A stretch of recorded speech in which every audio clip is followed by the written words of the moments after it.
مفتی محمود اشرف عثمانی صاحب رحمۃ اللہ علیہ نے ارشاد فرمایا، صدقات اور نیک امور پر خرچ اعتدال کے ساتھ ہونا چاہیے تاکہ بعد میں پریشان نہ ہونا پڑے اور دوسروں سے مانگنا اور سوال کرنا نہ پڑ جائے۔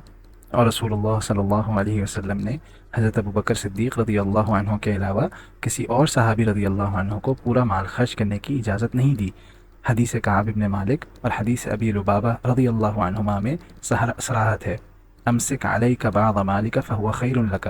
اور حدیث سعد بن ابی وقاص رضی اللہ عنہ میں آپ صلی اللہ علیہ وسلم نے ارشاد فرمایا، انک ان تذر ورثتک اغنیاء خیر من ان تذرهم عالۃ یتکففون الناس۔ اور ابو داود کی روایت میں آپ صلی اللہ علیہ وسلم نے اس شخص پر سونا پھینک کر مارا جس نے اپنا سارا سونا رسول اللہ صلی اللہ علیہ وسلم کو بطور صدقہ پیش کیا تھا، اور آپ صلی اللہ علیہ وسلم نے اس پر سخت ناراضگی ظاہر فرمائی۔ اس لیے ہمارے بزرگ فرماتے ہیں کہ زہد کرنا ہے تو اپنے اوپر کرو، مگر اپنے اہل و عیال پر پورا خرچہ کرتے رہو۔